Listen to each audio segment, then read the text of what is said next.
자, 그 다음에 5번입니다.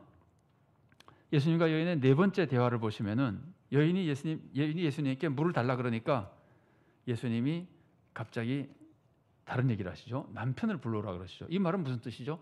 남편을 불러오면 물을 주겠다, 그런 뜻 같잖아요. 예수님은 지금 물을 달라 그러니까 물을 주실 것을 전제하고 남편을 불러오라 그러시는 겁니다. 여인은 남편이 없다 그럽니다. 그러니까 예수님이 여인의 형편을 전부 안다고 말씀하고 계시죠. 전부 알고 계시는 걸 보여줍니다. 그래, 네 말이 맞다. 남편이 5이 있었지만 이미 다 떠난 사람들이고 어떻게 떠났든지 지금 다른 사람과 살고 있으나 그 사람도 남편이 아니고, 그러니까 남편이 없다는 내 말이 맞다. 이 말씀을 하시면서 예수님이 보여주는 것은 내가 너에 대해서 이렇게 잘 알고 있는 분이다 이거잖아요. 그러니까 인간의 지식으로는 알 수 없는 신적인 통찰력, 지식이라 그럴까? 이런 것들을 예수님이 보여주고 계시는 거거든요. 자, 그러면 예수님이 이 말씀을 하심으로써 예수님은 여인의 모습을 적나라하게 드러내시고 여인이 자기의 모습이 다 드러났다는 걸 깨닫게 만들어줍니다. 그럼 여인의 모습이 드러났는데 요거는 우리가 뭐 그렇게 꼭 알 수 있는 것도 아니고 판단하기가 쉬운 건 아니지만 짐작은 어느 정도 하죠.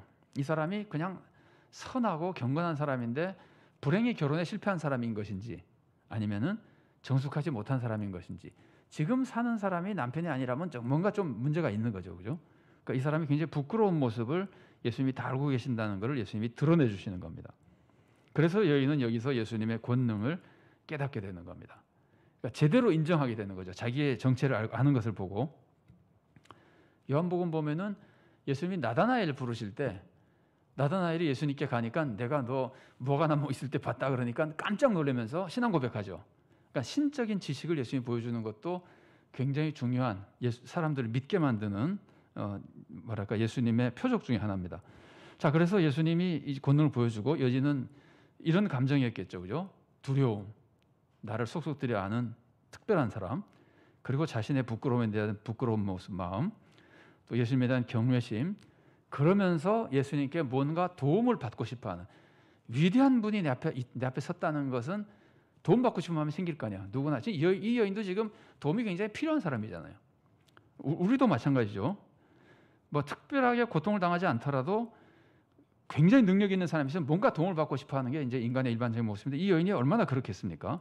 도움을 사모하는 마음, 이런 마음들이 여인에게 이제 가득히 들어가는 겁니다. 그러면서 여인은 예수님을 선지자라고 고백합니다. 선지자라고 고백하는 것 자체가 예수님의 신적 권능을 부여받은 사람으로 인정하는 것이고, 동시에 이것은 도움을 사모하는 모습이라고 볼 수 있습니다. 당신 선지자라면은 그러고 나서 금방 예수님께 자기가 알고 싶은 걸 물어보잖아요. 그러니까 선지자라고 고백하는 것이 도움을 받고 싶어하는 모습인데, 처음에 물만 달라 그랬을 때는 분명히 이 여인이 지금 물 때문에 고통당하는 사람이라 세상적인 도움을 받고 싶어하는 마음이 있었는데, 선지자라는 것을 깨달은 후에는 사실은 그것에서부터 좀 멀어집니다. 그러니까 물질적인 축복에서부터 영적인 축복으로 바뀝니다. 이 여인의 마음이. 그러니까 진짜 위대한 분을 보니까 그렇게 그거 중요성을 깨닫게 된 것 같아요. 자, 계속 조금 보겠습니다. 그래서 이 여인은 예수님이 선지자라는 걸 고백하게 되고, 여기서 우리가 알 수 있는 게 뭐냐면은 예수님이 여인 보고 남편을 데려오라고 하신 이유가 뭐예요? 자, 우리가 아까 살펴본 거는 물을 달라 그러니까 남편을 데려오면 물을 주겠다는 것 같은 기분으로 물을 주기 위해서 남편을 데려오라 그랬잖아요. 남편을 데려오라고 한 그 말 때문에 결국 여인이 예수님을 믿게 되잖아요. 여인은 예수님을 믿으면 생수를 얻는 거 아닙니까? 그러니까 예수님은 정말 생수를 주기 위해서 남편을 데려오라 그러셨고, 이 과정에서 여인으로 하여금 예수님을 믿게 만들고 생수를 얻게 해주는 이제 일을 이루어 가시는 겁니다. 자, 그 다음에 5번째 대화를 보면은 여자가 갑자기 화제를 바꿔서 질문합니다. 선지자라고 자기가 느끼게 되자 혹은 믿게 되자 금방 하는 질문이 참 예배의 장소에 대해서 질문합니다. 이거는 2가지 의미를 가지고 있습니다. 이 여인이 비록 정숙하지 못한 여인이고 혹은 비록 물 얻는 게 다급한 여인이고 이 세상의 삶에 관심이 많은 사람이지만 진짜 하나님의 사람을 딱 만나니까 여인의 속에 있었던 심각한 문제는 영적인 문제였다는 거예요. 예배 장소에 대해서 물어본다는 것은 신앙생활에 관심이 있었던 사람이라는 거예요. 어떻게 해야 내가 제대로 신앙생활을 할 수 있는가? 어떻게 해야 제대로 신앙생활하고 구원받을 수 있는가? 이게 관심이 있었던 사람이라는 거예요. 그러니까 첫 번째로 알 수 있는 게 그거고, 또 한 가지 알 수 있는 것이 신앙생활에는 장소가 굉장히 중요하다고 생각한 거예요. 이 사람은요. 근데 거기에는 뭐 특별한 물론 이유가 있습니다. 이 사마리아 여인이 왜 장소가 중요하다고 생각했는지는 우리가 그다음 본문을 다 보면 알 수 있죠. 왜 중요하다고 생각했죠? 사마리아 사람들과 유대 사람들이 서로 다른 장소가 하나님을 만나는 장소라고 하고 있기 때문에 자기로서는 헷갈린다 그거예요.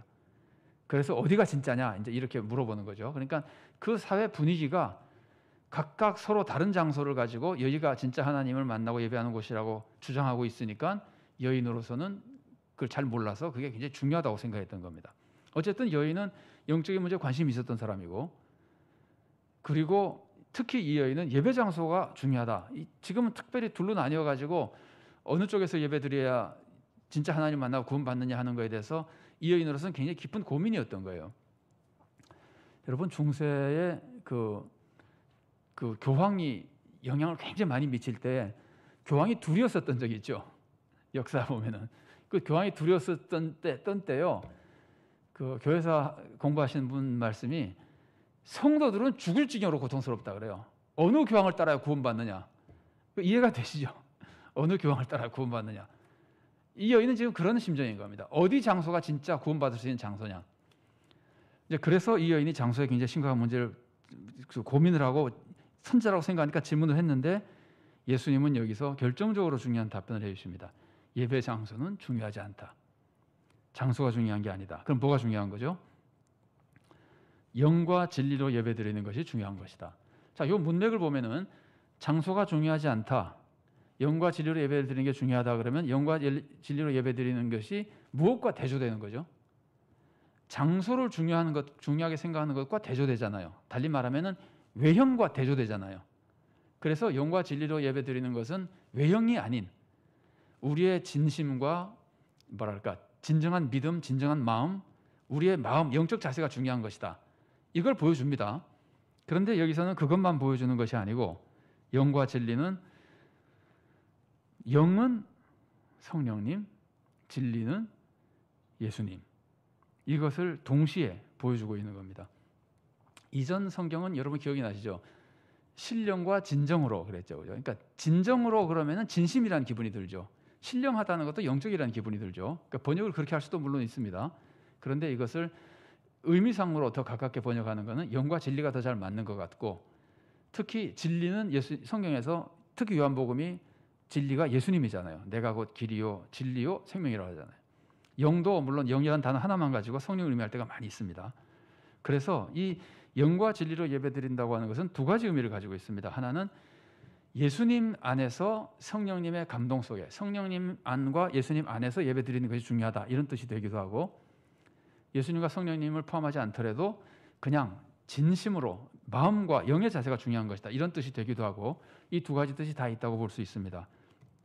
조금 전에 말씀드린 대로 장소와 대조돼서 영과 진리라고 표현할 때는 마음이 중요한 것이고, 그 다음에 요한복음 전체의 흐름이나 특히 그 23절에 나오는 말씀처럼, 23절인가요? 자, 성경 23절 상반절에 나오는 것, 거기 지금 그 성경 제가 인용해 놓은 부분이 있잖아요. 7번 바로 위에 제가 읽어드리겠습니다. 아버지께 참되게 예배하는 자들은 영과 진리로 예배할 때가 오나니 곧 이때라. 그러면 이 말씀은 이런 뜻을 가지고 있죠. 영과 진리로 예배할 때가 오는데 이전까지는 아니었고 지금 드디어 왔다, 그런 뜻이잖아요. 그러면 구약 성경에서는 예배 형식을 중요하게 생각했습니까? 예배 드리는 사람의 마음을 중요하게 생각했습니까? 구약 시대에 중요하게 생각한 것은 형식입니까? 마음입니까? 구약 시대 사람은 뭐를 보는 거예요 지금? 구약 시대에도 마음이에요. 선지자들이 바보입니까? 선지자들이 하나님의 진리를 가르치는 사람들인데, 구약 시대에도 항상 형식이 아니라 진정한 하나님에 대한 믿음, 마음, 사랑, 이거잖아요. 그런데 그래서 내가 기뻐하는 금식은 뭐라고요? 머리 풀고 뭐 흙 뒤집어 쓰고 그게 아니라 그러잖아요. 진짜 하나님을 사랑하며 이웃을 사랑하는 삶과 마음이라 그러잖아요. 그러니까 구약 시대에도 마음이 더 중요했습니다. 계속해서 성경은 그렇게 가르쳐줬습니다. 그런데 갑자기 예수님이 그때가 지금 왔다 그러니까 이거는 단순히 마음의 문제만은 아닌 겁니다. 이거는 예수님이 오셨기 때문에 새로운 예배 시대가 열렸다고 하는 것을 알려주는 겁니다. 그래서 이 두 가지 의미가 있는데 이제 좀 더 이 요한복음 전체 문맥에서 강조되는 것은 우리가 예배 드릴 때는 꼭 예수님의 이름으로, 예수님이 없으면 예배가 안 되잖아요.